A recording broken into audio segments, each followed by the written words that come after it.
84 বছর বয়স, খদ্দরের পাঞ্জাবি, একটা কোটি, পায়ের মধ্যে আবার পামশু, হাঁটতেছে হাঁটতেছে, পৃথিবীর যেখানেই যাইতেছে সম্মান পাইতেছে।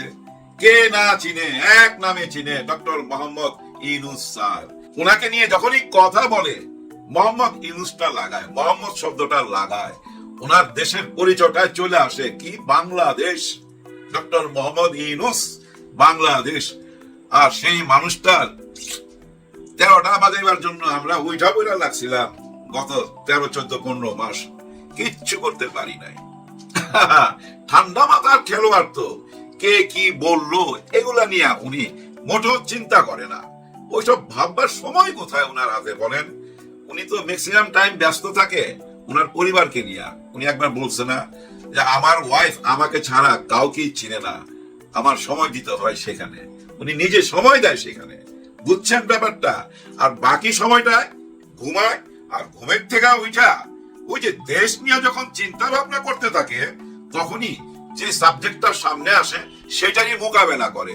অতীত থেকে মানে সেই 8ই আগস্ট থেকে উনি এই পর্যন্ত যা কিছু করছে খুবই ঠান্ডা মাথায় করছে। মিডিয়ার সামনে আইসা বক বক করে নাই। উনি আসার আগেই ভাই ওনার গেম খেলা আরম্ভ হয়ে গেছে। হুট করেই ওনার কাছে ফোন গেল, পৃথিবীর এত মানুষ রাইখা ওনাকেই কেন বাইচা নিল, আর যারা বাইচা নিল আর ওনাকে ফোন দিল উনি সঙ্গে সঙ্গে তো আসলো না, 3 দিন সময় নিছে। যে কোনো জ্ঞানী লোক ভাই কোন সিদ্ধান্ত নেবার জন্য 3 দিন সময় না, এটা মাথায় রাখবেন। ওই 3 দিনের মধ্যে উনি আগে আইনের বৈধতা বাইর করছে সুপ্রিম কোর্ট থেকে, ওইখান থেকে গ্রিন সিগন্যালটা নিছে যে এই সরকারটা বৈধ, যার জন্য উনি 8 তারিখে আসছে।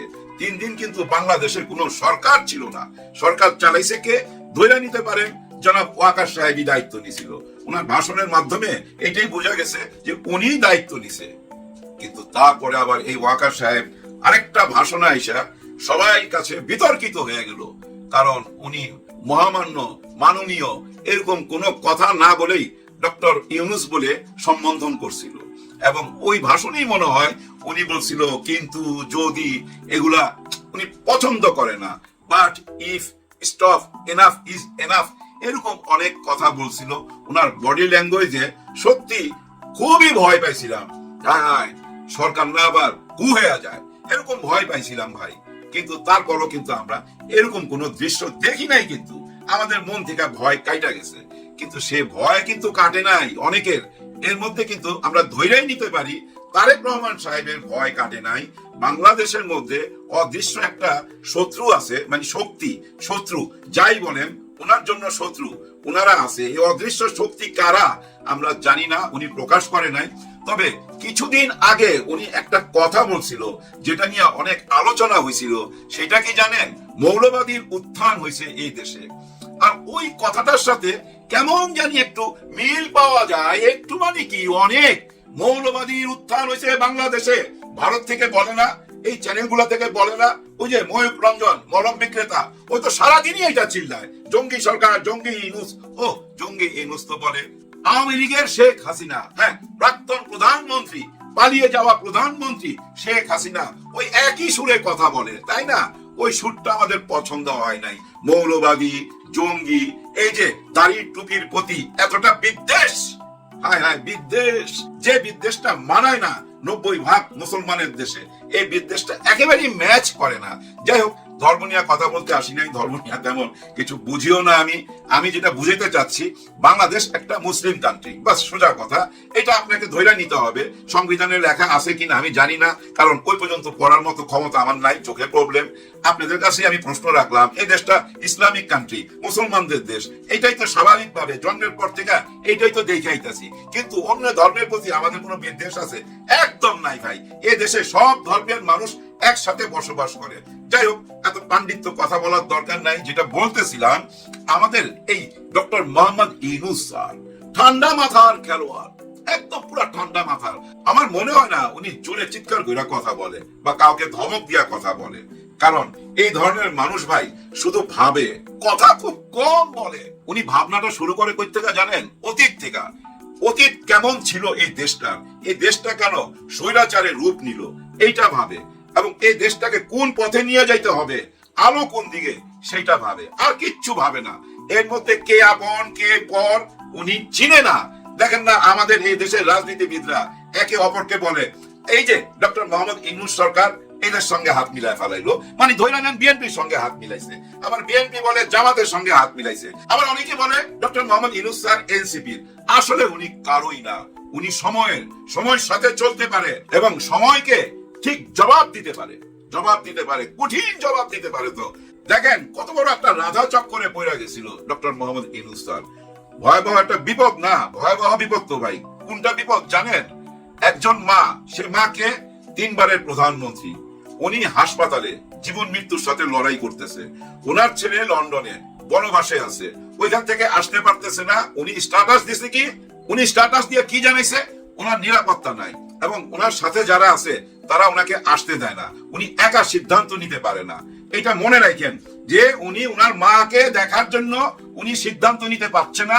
ওনার আশেপাশে যারা আছে নিশ্চয়ই তারা তার শুভাকাঙ্ক্ষী, ওই শুভাকাঙ্ক্ষীরা ওনাকে আসতে না বলছে। তার মানে কি, মার মুখ দেখবে কিনা শুভাকাঙ্ক্ষীদের কথায় উনি মাইনা নিছে। ব্যাপারটা বুঝছেন? কতটা আবেগকে কন্ট্রোল করছে একজন সন্তান। কিন্তু ওনার এই স্ট্যাটাসটা একটা বিপদে পড়ে গেছিল বাংলাদেশ, লজ্জায় পড়ে গেছিল বাংলাদেশ। কিছুদিন পরেই এই প্রশ্নটা চলে আসতো, 3 বারের প্রধানমন্ত্রী এবং শহীদ প্রেসিডেন্ট জিয়াউর রহমানের ছেলেকে বাংলাদেশে আসার সুযোগ কইরা দিতেছে না ডক্টর ইউনূস। বর্তমান সরকার তার জীবনের নিরাপত্তা দিতেছে না। তার মানে কি, একজন যুবরাজকে আটকায় রাখছে, তাকে দেশে আসতে দিচ্ছে না। কারা তারা? এত বড় প্রশ্নের উত্তর সরকার কিভাবে দিবে? এটা তো লজ্জার ব্যাপার। চারিদিকে প্রশ্ন উঠবে তো, হায় হায় এই দেশে নাকি নির্বাচন হবে, লেভেল প্লেইং ফিল্ড কোথায়? এত বড় দলের একজন নেতা সেই দেশে আসতে পারতেছে না তার মার মুখ দেখার জন্য। মা জীবন মৃত্যুর সাথে লড়াই করতেছে। এই দেশটা কিভাবে নির্বাচন হবে? এই প্রশ্নটা সামনে চলে আসে না? এই বিপদে ফেলাই দিছিল ডক্টর মোহাম্মদ ইউনূস স্যারকে। দেখেন ঠান্ডা মাথায় আন্ডা ভাইজা দিছে, সঙ্গে সঙ্গে হাসপাতালে নিরাপত্তা রক্ষীদের পাঠায় দিছে। এসএসএফ বাহিনী চলে গেছে হাসপাতালে এবং হাসপাতালের চারিদিকে ভাই তার কাটার বেড়া, চারিদিকে পুলিশ আছে, র্যাব আছে। আর এই নিরাপত্তাটা শুধু বেগম খালেদা জিয়ার জন্য না, একেবারেই না। এই নিরাপত্তাটা দেওয়া হয়েছে তারেক রহমান সাহেবের জন্য। উনি আসবেন, উনি রওনা দিছেন, শোনা যাচ্ছে আইসা পৌঁছে যাবে ভাই, আসতেই হবে। অন্য কোনো রাস্তা খোলা নাই। সরকার সেই ব্যবস্থাটা কইরা দিছে। আসার জন্য যত রকম কাগজপত্র লাগে, পাস টাস লাগে, সব সরকার কইরা দিছে। কেন কইরা দিছে? ওই যে ওইটার মোকাবেলা করলো যেটা বিপদে ফেলাই দিছিল সরকারে, যে এত বড় দলের নেতা দেশে আসতে পারতেছে না মায়ের মুখ দেখতে, নির্বাচন কি করে হবে? উনি তো নির্বাচন করাই সুযোগ পাবে না। দেখেন কত বড় দুর্ভাগ্য। ওনারা নির্বাচন করে 1.5 বছর চিল্লাইছে। এখন শুনলাম নির্বাচন কমিশন থেকে শুনলাম ওনার তো ভোটার আইডি কার্ডই হয় নাই, উনি ভোটারই হয় নাই। মানে তারেক রহমান সাহেব চিন্তা করেন, নিশ্চয়ই এবার আইসা হয়ে যাবে। দেখেন ওনার এটা তো মোকাবেলা করলো, শুধু এইটাই কি মোকাবেলা করলো? এরকম ভাই গত 1.5 বছর একটার পর একটা মোকাবেলা কইরা যাচ্ছে এবং উনি যেসব কথা দিছে সেই কথাগুলো রক্ষা করছে। এবং এর মধ্যে সবচেয়ে বড় যেটা রক্ষা করছে ভাই, সেটার জন্য আমি এখন একটা থ্যাঙ্কস জানাইতে চাই ভাই, স্যালুট দিতে চাই ইলিয়াস হোসেনকে। হ্যাঁ, সাংবাদিক কাকে বলে? উনাকেই সাংবাদিক বলে। ইলিয়াস হোসেন সাহেবের কথা বলতেছি, রিয়েল সাংবাদিক, রিয়েল হিরো। এই বিডিআর হত্যাকাণ্ড নিয়ে, পিলখানা হত্যাকাণ্ড নিয়ে উনি গত 1.5 বছর না ভাই, আগের থেকেও ভাই লড়াই করতেছে।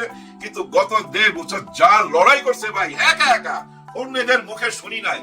ও বড় বড় কুতুবদের দেখছি ভাই টক শো করতে, কিন্তু বিডিআর হত্যাকাণ্ড নিয়ে, পিলখানা হত্যাকাণ্ড নিয়ে টু শব্দ করে না। দুই একটা প্রশ্ন করে আবার অন্যদিকে চলে যায়। ওনাদের ওই যে একই target, doctor Mohammad Yunus sir নির্বাচন দিবে কিনা, গদি ছাড়বে কিনা, উনি কি দেশ বেচে দিল, সেন্ট মার্টিন দিয়ে দিল, পোর্ট দিয়ে দিল, এইসব কথাবার্তাই শুনি। কিন্তু দেশে যে বিচারের জন্য দায়িত্ব নিয়ে ডক্টর মোহাম্মদ ইউনূস স্যার জবান দিছিল, বিচার, সংস্কার এবং নির্বাচন, বিচারটা তো করলোই। দেখেন কেন আমি ইলিয়াস হোসেনকে থ্যাঙ্কস দিলাম। এই ইলিয়াস হোসেন সাহেব এই বিডিআর হত্যাকাণ্ডের ভাই প্রত্যেকটা শহীদ পরিবারের সাথে ব্যক্তিগত যোগাযোগ করছে। শুধু কি ভাই বাইরে না, জেলখানার ভিতরে উনি যোগাযোগ করছে, সহযোগিতা করছে যতটুকু পারছে ভাই, এবং টাকা পয়সা দিয়েও সহযোগিতা করছে। অনেককে জেল থেকে ভাই বাইর করার জন্য ভীষণ ভাবে উনি একাই লইরা গেছে।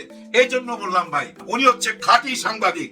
এরকম ভাই আমাদের দেশে বেশি না ভাই, 10টা সাংবাদিক থাকতো, সমস্ত চোর চোরটা সোজা হয়ে যেত। হ্যাঁ ভাই, এই চোর চোরটা আইনের ভিতরেও আছে, আইনের বাইরেও আছে, এরা সবাই সাবধান হয়ে যেত।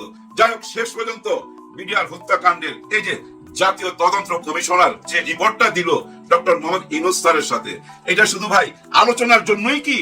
এটা বিচার আচার হবে না? এর আসামিরা কোথায়, কারা কারা জড়িত, সবই তো ভাই ওইখানে লেখা আছে। তার মানে কি এটা একটা ইতিহাস। এই ইতিহাস রচনা করতে পারছে একমাত্র ডক্টর মোহাম্মদ ইউনূস স্যার, অন্য কারো দ্বারা সম্ভব না। কোন নির্বাচিত সরকার যেটা করবে না, এটা তো আমরা বুঝাই ফেলাইছি গত 16 বছরে, বেশি করে বুঝছি। দেখেন শেখ হাসিনা ক্ষমতায় আসার ঠিক 25 দিন পর এই বিডিআর হত্যাকাণ্ড টোটালটা প্রি প্ল্যান করা, এবং এর সাথে ভারত জড়িত। এই তদন্ত রিপোর্টে দেওয়া আছে ভাই ভারত জড়িত, কারণ এখানে হিন্দিতে কথা বলতে দেখছে, মুখ ঢাকা হিন্দিতে কথা বলতেছে, সমস্ত কিছু ভাই সাক্ষী প্রমাণ সহকারে এই রিপোর্ট। এমনও দিন গেছে 8 ঘন্টা সাক্ষীর বয়ান শুনতে হয়েছে নন স্টপ। সাক্ষী যতক্ষণ বলতে চাইছে ততক্ষণই ওনারা ওগুলা রেকর্ড করছে, অপেক্ষা করছে। যারা নিজের চোখে দেখছে, নিজের কানে শুনছে হিন্দিতে কথা বলতে, তারাও সাক্ষী দিছে। এখন দেখেন কত বড় ব্যাপার। দেখেন ভারতের পত্রিকা আনন্দবাজার পত্রিকা নিজেরাই রিপোর্ট করতেছে 16 বছর আগে ভারত কি বিডিআর হত্যাকাণ্ডের সাথে জড়িত, এরকম প্রশ্ন তাদের পত্রিকায় আসতেছে। এটা আরো আলোচনা হবে, আলোচনা থামবে না। ডক্টর মোহাম্মদ ইউনূস স্যার দেখেন কতটা ঠান্ডা মাথার, একটুখানি বুঝাইয়া আমি ভিডিওটা শেষ করে দেবো। এই আলোচনাটা কবে আনলো? নভেম্বর মাসের শেষ দিনে। তারপরের দিন কি ডিসেম্বর মাস। এই মাসটা কিসের মাস? বিজয়ের মাস। কাদের মাস? স্বাধীনতা যুদ্ধের পক্ষে যারা যারা এই বাংলাদেশ স্বাধীন করছে, মানে মুক্তিযোদ্ধা, এই যে ফজলুর রহমান সাহেবের মাস, যে অ্যাডভোকেট ফজলুর রহমান সাহেব, উনাদের মাস তো এই মাসটা, তাই না? দেখেন ওই মাসেই এমন একটা রিপোর্ট নিয়ে আসলো পিলখানার, যারা 57 জন অফিসারকে পৃথিবী থেকে বিদায় করলো। এই যে 57 জন অফিসার শহীদ হলো, এর মধ্যে ভাই অনেকেই তো মুক্তিযোদ্ধা। আর এই কিলটা কারা করাইলো? এই রিপোর্টে কি আছে? আওয়ামী লীগের নাম আছে, শেখ হাসিনার নাম আছে, ওর ভাতিজা ওই যে তাপস ওর নাম আছে, আর কার নাম আছে? ওই যে মইনুল। ওই মইনুল তো আপনারা চিনেন না ভাই, এ আমার নোয়াখালীর। ওর উল্টা দিকে ভাই আমার বোনের বাসা, ওর বাসা এদিকে, আমার বোনের বাসা এদিকে, মাঝখানে একটা খাল। ওই খালটা ওই 111 এর সময় পাকা করছিল। তার ইচ্ছা ছিল এখানে স্পিড বোট দিয়া পর্যটন ব্যবসা করবে, এরকম একটা ধারণা নিয়েছিল তার ভাই, কিন্তু হয় নাই। এই আবার কিন্তু আলু খাওয়াও শিখাইছিল, চাউলের উপরে চাপ কমাইবার জন্য সোনারগাঁও হোটেলে একটা আলুর ফেস্টিভ্যাল করছিল। ওই ফেস্টিভ্যালে নিয়ে অনেক আলোচনা হয়েছে। যাই হোক, এই লোকটাও কিন্তু এটার সাথে জড়িত। তার মানে কি জানেন? প্রশাসনের মধ্যে অনেকেই জড়িত, সবার নাম এখানে লেখা আছে। আর এই লেখাটা কাদের চোখ রাঙ্গানিকে উপেক্ষা করে আনলো একবার খেয়াল করেন তো। দেশি বিদেশি সব রকম চাপকে তোয়াক্কা না কইরা ওনার কাজটা উনি কইরা যাইতেছে। আগামীর কাজগুলো উনি এইভাবেই করবে। শাপলা হত্যাকাণ্ডের বিচারটা সামনে আসবে কিনা, ওনার একটা বক্তৃতার মধ্যে আমি শুনছিলাম এই শাপলা চত্বরের কথা। এই হত্যাকাণ্ডের বিচার উনি করতে চায়। আসলে উনি বলছিল না আমি বড় প্যাকেজ একটা করতে চাই আর ছোট প্যাকেজ, কোনটা চান? কেউ কিছু উত্তর দিতে পারে নাই। ওনার মতো করে উনি একটা প্যাকেজ বানিয়ে নিছে, আর ওই প্যাকেজটা এত ঠান্ডা মাথায় উনি চালায় যাইতেছে যে কে উনাকে মহোদয় কইলো, কে মাননীয় কইলো, কে ফুল স্টপ কইলো, কোনো কিছুই তোয়াক্কা করে নাই। বিদেশি চাপ তোয়াক্কা করে নাই, কাউকে বলার সময় তো নাই। উনি নাকি রাজনীতি বুঝে না। আরে উনি যদি কিছু না বুঝে, আপনারা বুঝেন ঘোড়ার ডিম। উনি যেটুক বুঝে ওইটুক কইরা দিয়া গেল। এই যে দেশটাকে একটা জায়গায় পৌঁছায় দিয়া গেল, দেখায় দিয়া গেল অন্যায় করলে বাঁচতে পারবি না, তুই যেই হোস না কেন। অন্যায় করলে 100 হাত মাটির তলে ঢুকলে ওইখান থেকে টাইমে বাইর করে তোর বিচার করুন, এটা বুঝাই দিয়া গেল, এটা শিখাই দিয়া গেল। কিন্তু আগামীতে যারা নির্বাচিত হইয়া এই দেশ চালাইতে আসবেন, তারা এটা পালন করতে পারবেন কিনা এটা আমরা বুঝা নিব। কারা? আমরা কারা? আমরা ভোটাররা। আমরা তাদেরকেই ভোট দিব যারা আমাদেরকে একটা দুর্নীতি মুক্ত বাংলাদেশ দিতে পারবে। আমরা তাদেরকেই ভোট দিব। ডক্টর ইউনূস স্যার যে পর্যন্ত আগে দিয়ে গেল, যে পর্যন্ত আগে দিয়ে গেল, সবকিছু চিন্তা করেন একবার। ওইখান থেকে আবার শুরু করতে হবে, পিছনে যাওয়ার কোনো উপায় নাই। এই বিচার কার্য চলতে হবে। ওই হ্যাঁ না ভোটের মধ্যে ক খ গ ঘ যা লেখা গেছে ওইভাবে দেশ চলতে হবে। ডক্টর ইউনূস স্যার জাতীয় তদন্ত কমিশন যে ফাইলটা দিছে, ওই ফাইলটা হাতে নিয়ে কি বলছে? নতুন একটা ইতিহাস। উনি সোজাসুজি বলছে অন্ধকার থেকে আমরা আজকে বের হয়ে আসলাম, আজ এক নতুন ইতিহাস রচনা হইলো। হ্যাঁ, অন্ধকার থেকে বের হয়ে আসলাম, তার মানে অন্ধকার থেকে বাইরে হয়ে কোথায় আসলাম? আলোর দিকে আসলাম এই পিলখানা হত্যাকাণ্ডের তদন্ত রিপোর্টের মাধ্যমে। কত বড় কথা! শুধু কথা বড় না ভাই, অনেক বড় দায়িত্ব দিয়ে যাচ্ছে আগামীতে আপনারা যারা দেশ চালাইতে আসবেন তাদের মাথার উপরে। আর আপনারা ওই ওজনটা আপনারা নিতে পারবেন কিনা সেটা আমরা বুঝে নেব। আমরা যারা ভোটার, 3 মাস সময় বাকি আছে। আগামী 3 মাসের মধ্যে ভাই কঠিন সময় কোনটা জানেন? কেউ কাউকে মাইনা নিবে না, মাঠে শক্তি প্রদর্শন করা হবে। কারণ কি জানেন? বড় বড় নেতাদের মুখের কথা যা ভাই বলে, এটা কি আপনাদের একটু দেখামো কিনা জানি না, যাই হোক না দেখামো না, আপনারা দেখে নিয়েন। এই যে এক নেতা ভাই জামাতে ইসলামকে পিছন দিক দিয়ে কি জানি করবে, এরকম কথা টক শোতে এসে বলে। আর এটা বলে বলে আমার কাছে খুশি লাগে। কেন খুশি লাগে? তোরা এই ধরনের কথা যত বলবি ততই ডুববি, ততই ডুববি। চূড়াবালিতে দাঁড়ায় রয়েছ তো ভাই, চূড়াবালির মধ্যে দাঁড়ায় রয়েছ। যত সমালোচনা করবি, যত খারাপ কথা বলবি, কিচ্ছু যায় আসে না। দেখেন শিশির মনিরকে নিয়ে একটা মেয়ে এসে বলতেছে যে শিশির মনির আমার সাথে ঘুমাইছে, আমার সাথে এই করছে ওই করছে, পেটে বাচ্চা দিছে। চিন্তা করেন তার মানে কি, কত বড় ষড়যন্ত্র। কিভাবে ষড়যন্ত্র? পরের দিন ওই একই মেয়ে এসে বলতেছে না না না আমি এটা বলি নাই, আমাকে অমুক একজন কাল জানি নাম বললো, সে আমাকে দিয়ে এটা করাইছে। আপনারা ইলিয়াস হোসেনের পেজে গেলে দেখতে পাবেন। আমি দেখে অনেকক্ষণ হাসলাম ভাই, প্রাণ ভরে হাসলাম। এই ধরনের ষড়যন্ত্র কইরা কিচ্ছু করতে পারবেন না, বরঞ্চ আরো উপরের দিকে উঠবে, আরো উপরের দিকে উঠবে। আর উপরে ওঠার একটাই রাস্তা ভাই, টাকা পয়সা খরচ কইরা না, কথা দিয়া উপরে উঠতে হবে। দেখেন জামাত ইসলামের আমির সাহেব বক্তৃতা দিতেছিলেন, আপনারা তো জানেন কিছুদিন আগের ঘটনা, ডাক্তার শফিকুর রহমান অজ্ঞান হয়ে পড়ে গেল। এইটা নিয়ে সবাই ট্রোল করলো, কত কথা বললো, অ্যাক্টিং, অভিনয়, সিম্পিথি নেওয়ার জন্য, সামনে তো নির্বাচন, কত বাজে কথা হয়েছে তাই না? তারপরে শুনলাম ওনার 5টা ব্লক, এরপরে অপারেশন হইলো, আলহামদুলিল্লাহ উনি এখন সুস্থ ভালো। দেখেন রাখে আল্লাহ মারে কে। এখন দেখেন একটা সুন্দর কথা বলি, কাদের জন্য? যারা এইসব কথা বলছে ভাই আপনাদের জন্য, আপনারা মাথায় নেন এই সুন্দর কথাটা, মাথায় নেন। দেখেন বেগম খালেদা জিয়া অসুস্থ, এটা নিয়ে জামাত থেকে মোনাজাত করছে, দোয়া মাহফিল করছে 8 দল থেকে, এবং ছাত্র শিবির সাদেক কায়ুম নিজে ভাই আল্লাহর কাছে কান্নাকাটি করতেছে, দোয়া চাইতেছে, সবাই দোয়া চাইতেছে। তফাৎটা বুঝছেন?